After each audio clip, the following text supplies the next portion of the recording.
Plans to expand indoctrination. That's right. Well, Idahoans are also concerned. Horror shot. That line would be moving a little bit farther west. I'm like crying. Nobody wants to see dark money is influencing policy in our state. Well, that's not how this works. Well, hello there and welcome to Nowhere to Hide. I'm Brian Hyde. It's our final episode for 2023. And that can only mean that we've got a brand new year around the corner. The new legislative session kicks off on January 8th. And that means that the press is, the corporate press anyway, is in a bit of a tizzy. Apocalyptic thinking, that's not just the domain of the far right, the paranoid people out there thinking government's out to get them. Wait till you see what apocalyptic thinking looks like, couched in the sensible, reasonable tones of much of today's news media. Let me give you a couple of examples. This is a fairly mild one, but nonetheless, the tone of this particular opinion piece in the Idaho Statesman: plants poking up on Midwest lawns in December mean climate change. Why don't we care? It's a fairly decent article. It's talking about in the Midwest, they are experiencing some unseasonable warmth, which means that there are certain plants that are starting to come up. And frankly, even here in southern Idaho, it's a lot greener than what we're used to December looking like. Now, is that an aberration? Yeah, it's not the norm. Normally there's snow on the ground. Normally winter is pretty wintry, but we have a little bit of a different sense this year. The difference though is the idea, why doesn't anybody care about it? Okay, I can answer that if by care you mean why isn't somebody giving more power to government and allowing them to take more of our tax money away from us to save the climate or to change the climate? Well, because there are those of us who don't believe that humankind and even governments have the power to change the climate simply through their taxation and governance.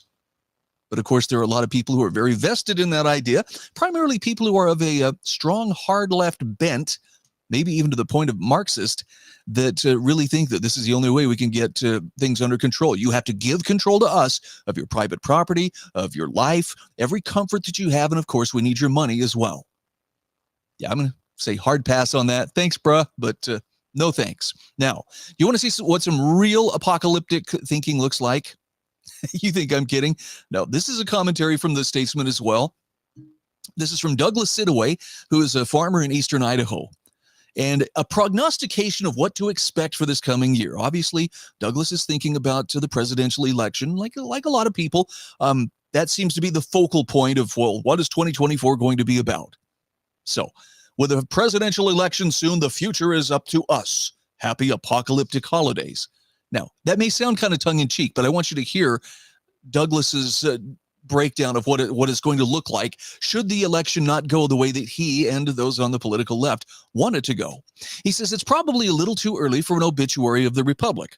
The MAGA Trumpers won't take command until January 2025, but not so early we can't preview how the New World Order might look if they win.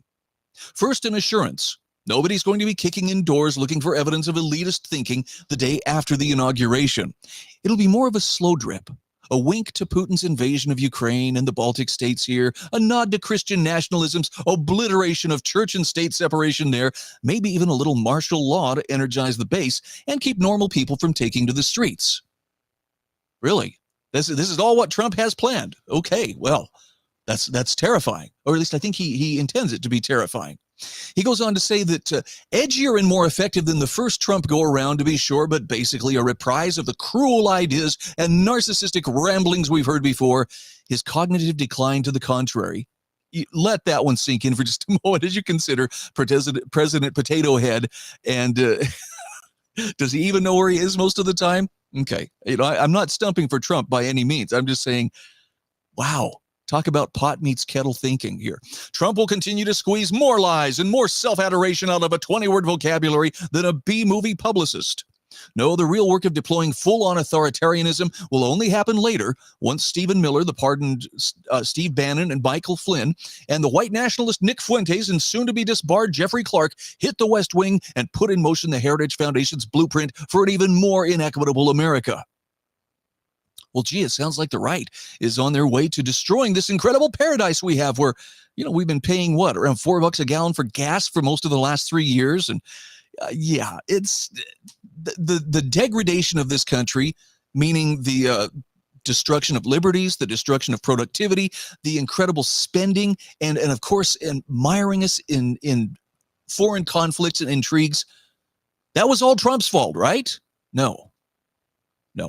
Now, there's a lot Trump did wrong, but there were a few things he actually did very, very right.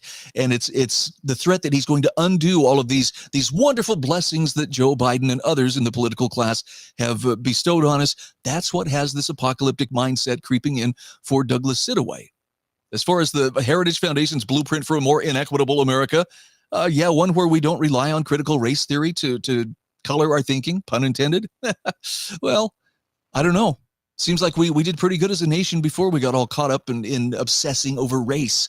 But somehow that's how some people seek power, particularly those who wear victimhood as a crown. Now, let's talk about what this means for Idaho. Here in Idaho, the consequences of the MAGA-inspired mania will be more keenly felt. Dorothy Moon's loyalty oaths and litmus tests to members of the party that she represents. Yeah, not to everybody. If you want to be in Republican leadership, though, you want to be in the Republican Party, you are expected to toe the line as far as what their ideals are. If you go against them, why are you even part of it? Oh, that's right. To show us the way that it should be. Workers' paradise and all that.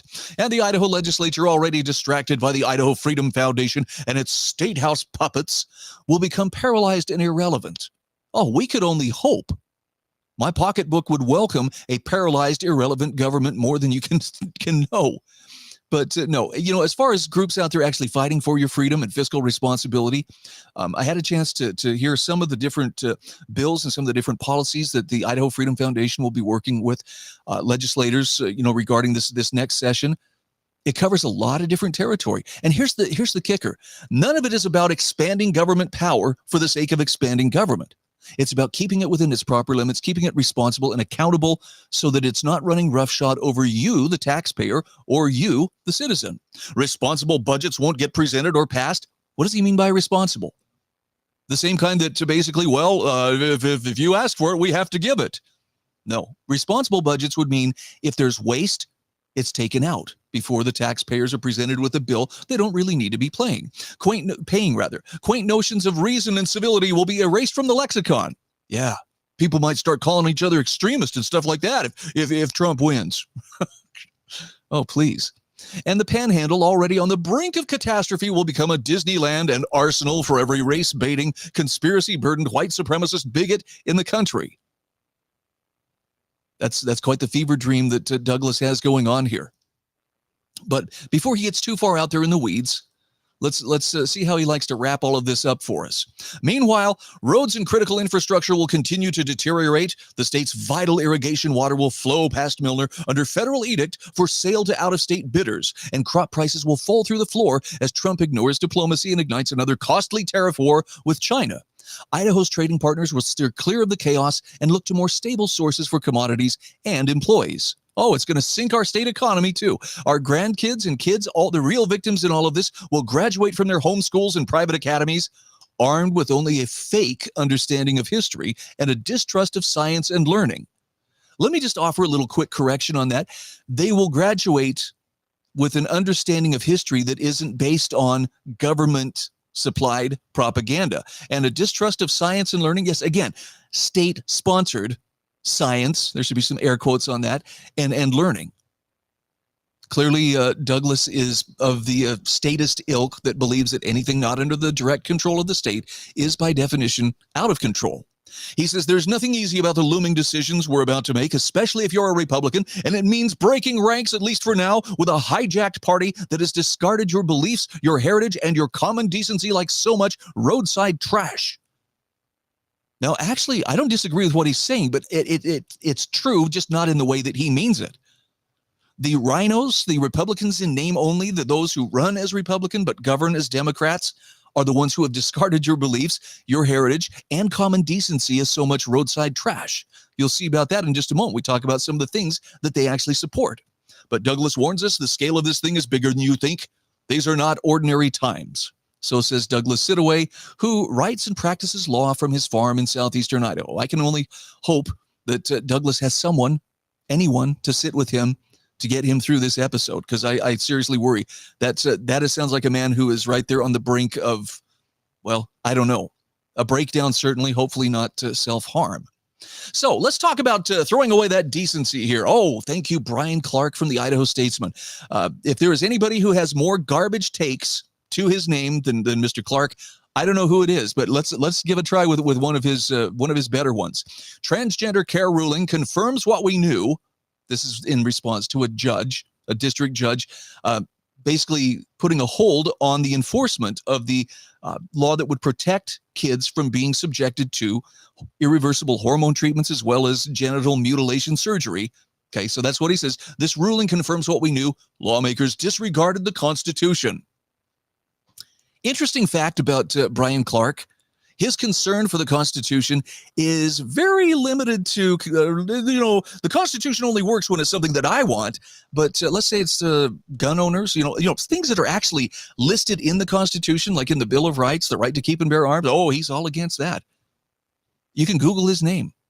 Brian Clark, Idaho Statesman, gun control, story after story after story. And he's always stumping for, let's abridge those people's rights, regardless of what the Constitution says. So let's dive into a couple of his more hysterical moments from this particular commentary.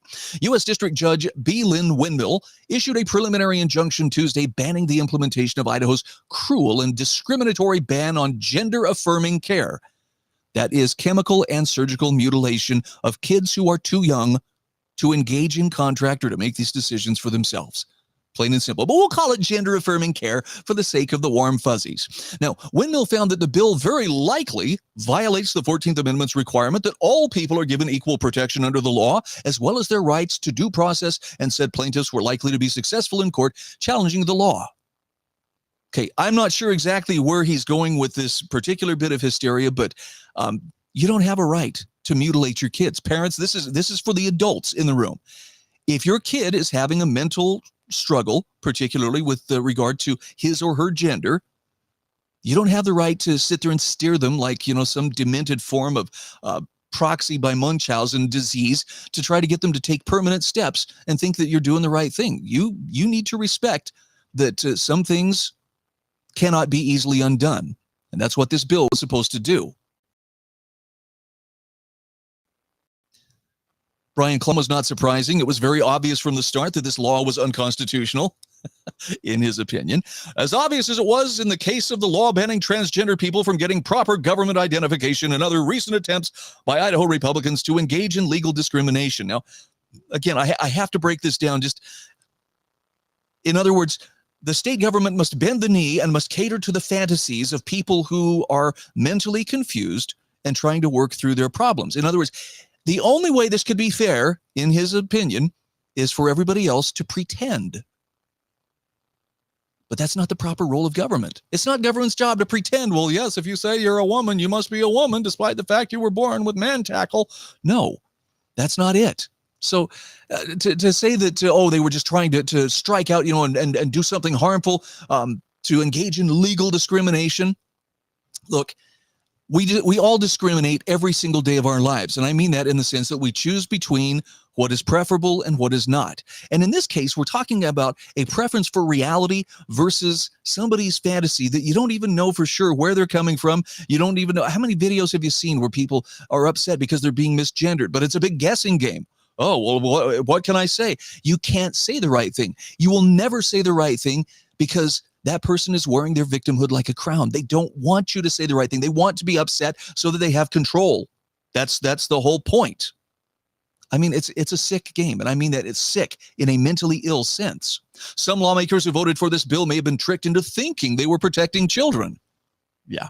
To the degree that they believed that, they revealed themselves to be utterly naive, easily manipulable pawns. Again, accuse others of what you yourself are guilty of right out of the leftist playbook. Thank you, Saul Alinsky. They were crushing children, he tells us. They were using their overwhelming government powers to engage in bullying by saying, no, we're not going to play this game, by not allowing it to become even more politicized than it already has. Sure, they were destroying kids' mental health and making their already difficult lives much harder for no good reason at all. And all of them betrayed their oath to support and defend the U.S. Constitution, as Windmill laid out plainly. Look, I don't care how you slice it. It's a tragedy when someone with that kind of mental confusion commits suicide. Historically, that is the norm. I mean, like at an astonishing rate. Those who are suffering from that gender dysphoria or just for that matter, their own sexual identity confusion, they are far more likely to commit suicide, even if they go through with the chemical treatment or with the surgical transition. But let's not put this, how narcissistic to say, well, if everybody doesn't agree with me and pretend with me, then they're to blame when I kill myself. No, that's you trying to force everybody to play a game that they don't want to play. That's the epitome of narcissistic behavior, and it's ugly, even if it is pitiable, from the sense that we're dealing with someone who is walking wounded. The Republican-dominated legislature heard many stories, and he shares a couple of stories, of course, anonymously, because these anecdotes, they must be believed, and we must pretend that these are the norm. Presumably, there were two individuals who said, well, but after I started getting gender treatment, things were much better. Statistically, by indulging their fantasy, these young people are still at far greater risk of eventually terminating their own lives because they're still not working through the problem. They've got a temporary fix, or actually a permanent fix to a temporary state of confusion. Where's the compassion for that? Well, the committee hearings, the legislature who heard these things in committee hearings before it did what it often does, ignored the testimony, yes, the crocodile tears, and the overwhelming medical consensus of politicized doctors to strip these children of their rights. They didn't strip them of their rights. They simply do not require everybody else to be forced against their rights to play the same game. The heartless decision to turn their backs on those children should haunt their consciences. Oh, and I'm sure it does, in the mind of, Brian Clark. They also voted to strip parents of their rights to manage the care of their children in consultation with doctors, which puts the lie to any claim they support parental rights. Instead, they wish to write into law what a family can be and do according to culturally conservative values. No, it's according to reality. I mean, for crying out loud, how much money is made by medical establishments doing this transition or gender-affirming care, as they like to call it? It's a ridiculous amount of money. Why? Because they have to come back year after year after year and over again. It takes many procedures. Oh, it's a cash cow. So when parents who may be inflicting this on a child, against, again, the child's better judgment because they're underage, they're not able to choose for themselves, with a doctor who's motivated by the chance that, oh, yeah, this is going to make a ton of money, seems to me somebody's got to stand up at some point. Now, as far as parental rights, well, let's see. You cancel a doctor's appointment. Oh, that's child abuse. We need to take that baby away. Get Ammon Bundy down here and we'll have a protest at the hospital. Yeah, that's a terrible, terrible example of, parents using their parental rights. But get your kid to chop up their body or otherwise take treatments that they can't ever reverse. Oh, well, that's just loving writ large. No, we're not buying it. And, Attorney General Labrador takes a fair amount of heat for that. But let's go back here to Brian Clark's idea. Let's hope some lawmakers who supported this bill get the message. It's not your place to make other people's private decisions, to decide how families work, to decide how they should live. Respect constitutional rights or get out of the business of writing laws. Well, I agree with that last sentence, but not for the reason that Brian Clark might think. It's not a matter of, it's just respecting people's rights when you force the vast majority of people to accommodate something that isn't even based in reality. Now, Attorney General Raul Labrador came out swinging. This is what he had to say. The federal judiciary once endorsed the eugenics movement and forced sterilization of intellectually disabled people. Similarly, Judge Windmill's ruling places children at risk of irreversible harm. History will not look kindly at this decision. We are taking immediate action to appeal this decision, and I'm confident that correction will come. I will never stop fighting for and protecting our most vulnerable children. And really, when it comes to protecting them, that is the proper stance to take. Most kids who undergo this kind of gender dysphoria will eventually grow out of it. But when you have parents and sometimes politicians or doctors who, again, have a financial interest in keeping it going, yeah, that's setting everybody up for some really uncomfortable conversations in the years to come. So let's take another look at, this is another controversy. This is another bad take, another garbage take from Brian Clark about Labrador. Labrador sells out Idaho interests by letting extremist group act as our lawyers. Now, this is in regards to challenging or upholding, rather, the state's abortion law. So when voters elect an attorney general, Brian tells us they're hiring a lawyer to represent the collective legal interest of the state. Turning over that duty of legal representation to an unelected political advocacy group is inherently problematic. It's a very bad practice to allow an advocacy group to represent the state. They will represent their true client, the advocacy group, not the state. That's what James Tierney, a lecturer at Harvard Law School, is that the one that has the president who plagiarized, her dissertation? And okay, just checking. I'm just saying that the fruit doesn't seem to fall far from the tree here. And former Attorney General of Maine told Chris Geidner, a longtime legal journalist who writes the Law Dork Substack. Well, those are some pretty spotless credentials right there. But is it true that this is just done so that, maybe Raul Labrador's pals, could make a little bit of money off the citizens of the state of Idaho? Or is it because there are groups that are bringing lawsuits challenging strict abortion laws like Idaho's? And when you have multiple states that are fighting this is a group that's actually been in that litigation process for a very long time and knows the lay of the land. Seems to me that might be a good time to actually turn to people who have some expertise here. So moving on. Brian says, as Geidner first reported last month, the Alliance Defending Freedom quietly entered into an agreement. What do we mean by quietly? Is that supposed to mean like they did it in secret? Or is it because they didn't send you a personal press announcement telling you this is what we're going to do? It's that subtle spin, that little bit of deception. Oh, wow, it was quiet. Oh, I wonder about that. To represent the state in appealing the federal court decision that prevented implementation of Idaho's total abortion ban in cases where it conflicts with the Federal Emergency Medical Treatment and Labor Act. Now, that law requires hospitals to provide emergency treatment to save any patient that shows up at their door, including women who need to end a pregnancy to save their life or health. Now, that's their words that they throw in there, whereas Idaho law only allows abortion to save a woman's life. Why? Well, because health can be twisted into anything. Well, I was worried I might get the vapors, and therefore, if I can just have this abortion, it'll take care of, my health. So the group that Labrador brought into this case has been designated by the Southern Poverty Law Center as an extremist hate group. Oh, let me clutch my pearls as I read this. It's been at the forefront of efforts to restrict women's rights and to criminalize the lives of LGBTQ people in Idaho and around the country as part of a broader Christian nationalist agenda. Wow. Talk about, some serious accusations there. Actually, I really like the response that I saw here. Representative Lauren Necochea picked this up. Oh, she quoted that line. Look at that. This group has been designated as an extremist hate group and, blah, blah, blah, restricting women's rights, criminalizing the lives of LGBT people all around the country, a Christian nationalist agenda. Gordon Passion nailed it, by the way. Congratulations. You got all the buzzwords in a single paragraph. Yeah, and that's what they are. They're nothing more than buzzwords. I like Brian Parsons' take, too. Oh, stuff it. The state passed legislation and the executive signed it. That means the state's official position should be defended. That's the job of the AG, not your wackadoodle child sacrifice idea of normalcy. All right, on this note, I'm actually feeling very optimistic after hearing about some of the things that will be up for consideration in this year's legislative session. Yes, there will probably be some contentious moments, but I'll tell you, if you rely on mainstream media to tell you what is going on, you're going to get some pretty hot garbage takes like those from Brian Clark. So let me invite you for one last time.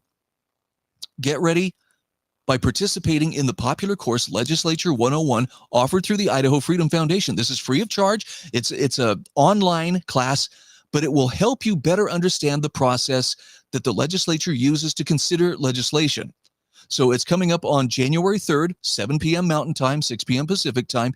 Free of charge. You can just sign up online and attend from the comfort of your own home.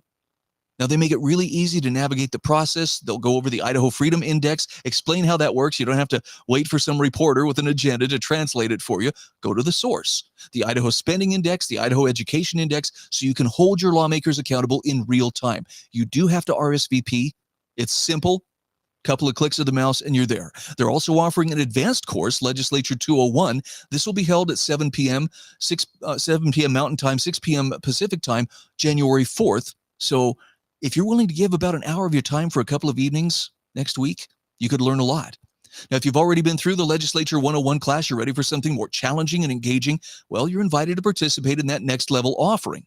And here you'll learn the nuts and bolts of key policy and spending areas where the Idaho Freedom Foundation works. And you'll be able to ask questions of their policy experts who have decades of experience at the State House. Look, these are people who are very, very good at what they do. And what they do is analyze the data and then hold it up and say, does this comport with limited government or not? So if you want to arm yourself with the kind of intellectual ammunition to actually know what's going on in the legislative session, this is a great way to do it. Please go to idahofreedom.org and get yourself signed up, and I'll probably see you in one of those sessions next week when they hold those again, the 3rd and the 4th. Have a happy new year. I'm Brian Hyde, and this is Nowhere to Hide. Are biased, the Idaho Press Club are biased, all media, newspaper, radio. To be completely blunt here, Brian, and there are plans to expand indoctrination. That's right. Idahoans are also concerned. Horror shot. That line would be moving a little bit farther west. I'm like crying. Nobody wants to see. Dark money is influencing policy in our state. Well, that's not how this works.